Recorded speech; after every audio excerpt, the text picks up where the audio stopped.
in which an affair unfolds, and we see the damage wrought upon the scorned.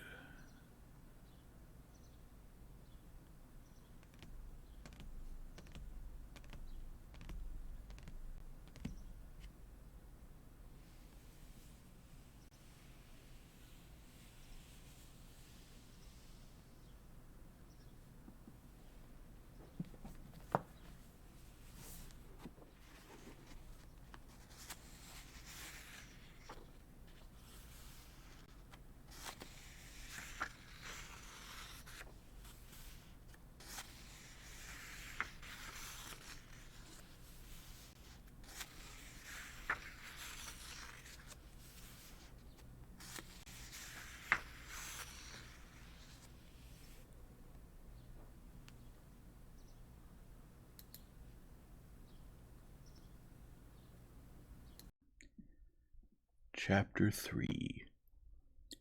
Entering Kitty's small boudoir, a pretty little pink room with Vusak's dolls as young, pink, and gay as Kitty had been just 2 months earlier, Dolly remembered with what gaiety and love they had decorated this little room together last year. Her heart went cold when she saw Kitty sitting on the low chair nearest the door, staring fixedly at a corner of the rug. Kitty glanced at her sister, and her cold, somewhat severe expression did not change. "I'll leave now and stay put at home, and you won't be allowed to visit me," said Darya Alexandrovna, sitting down next to her. "I'd like to talk with you." "About what?" Kitty asked quickly, raising her eyes in fear. "What else, if not your grief?" "I have no grief." "Come now, Kitty, can you really think I don't know? I know everything, and believe me, it's nothing. We've all gone through it." Kitty was silent, and her face had a stern expression. "He's not worth your suffering over him," Darya Alexandrovna went on, going straight to the point. "Yes, because he scorned me," Kitty said in a quavering tone. "Don't talk about it, please don't." "Why? Who told you that?" "No one said that. I'm sure he was in love with you, and is still in love, but these condolences are the most terrible of all for me," Kitty cried out, suddenly getting angry. She turned on her chair, blushed, and quickly moved her fingers, clutching the belt buckle she was holding now with one hand, now with the other. Dolly knew this way her sister had of grasping something with her hands when she was in a temper. She knew that Kitty was capable of forgetting herself in such a moment and saying a lot of unnecessary and unpleasant things, and Dolly wanted to calm her down. But it was already too late. "What? What is it you want to make me feel? What?" Kitty was talking quickly. "That I was in love with a man who cared nothing for me, and that I'm dying of love for him. And I'm told this by my sister, who thinks that she's commiserating.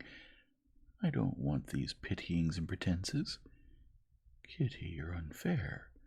Why do you torment me? On the contrary, I see that you're upset." But in her temper, Kitty did not hear her. "I have nothing to be distressed or comforted about. I'm proud enough never to allow myself to love a man who does not love me. But I'm not saying—" "One thing, tell me the truth," Darya Alexandrovna said, taking her hand. "Tell me, did Levine speak to you?"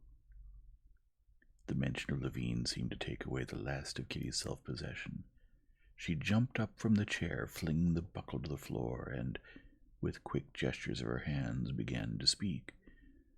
"Why bring Levine into it, too? I don't understand. Why do you need to torment me? I said, and I repeat, that I'm proud and would never, never do what you're doing, go back to a man who had betrayed you, who has fallen in love with another woman. I don't understand. I don't understand that. You may, but I can't." And, having said these words, she glanced at her sister, and seeing that Dolly kept silent, her head bowed sadly, Kitty, instead of leaving the room as she had intended, sat down by the door and covering her face with a handkerchief, bowed her head. The silence lasted for some 2 minutes. Dolly was thinking about herself. Her humiliation, which she always felt, echoed especially painfully in her when her sister reminded her of it. She had not expected such cruelty from her sister, and was angry with her. But suddenly she heard the rustling of a dress, along with the sound of suppressed sobs bursting out, and someone's arms encircled her neck from below. Kitty was kneeling before her. "Dolinka, I'm so unhappy," she whispered guiltily. And she hid her sweet, tear-bathed face in Darya Alexandrovna's skirts.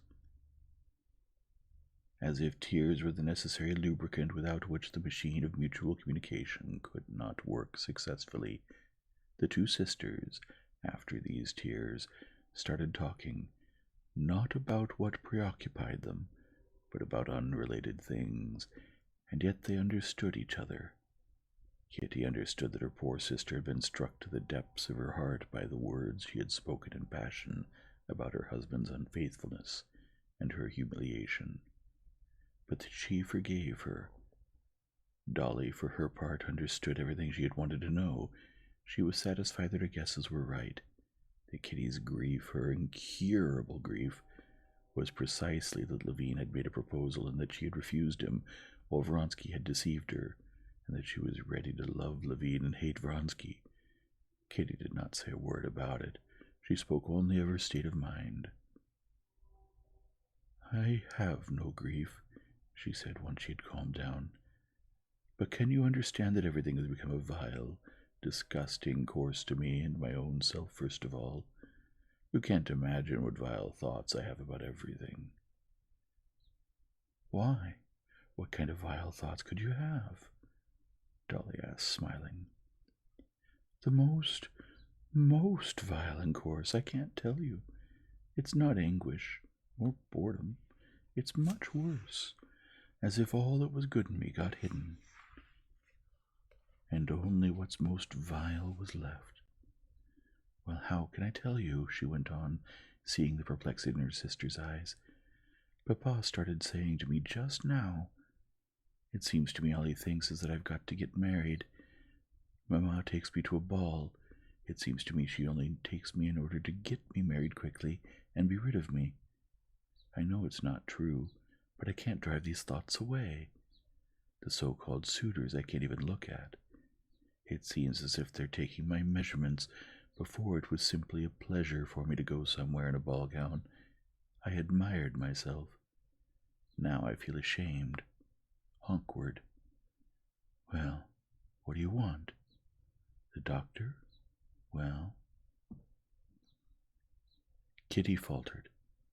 She wanted to go on to say that ever since this change had taken place in her, Stepan Arkadyevitch had become unbearably disagreeable to her, and that she could not see him without picturing the most coarse and ugly things. "Well, yes, I picture things in the most coarse, vile way," she went on. "It's my illness. Maybe it will pass. But don't think. I can't help it. I feel good only with children, only in your house. It's too bad you can't visit me." "No, I'll come. I've had scarlet fever, and I'll persuade Maman." Kitty got her way, and moved to her sister's, and there spent the whole time of the scarlet fever, which did come, taking care of the children. The two sisters nursed all 6 children back to health. But Kitty's condition did not improve, and during the Great Lent, the Sherbatskys went abroad.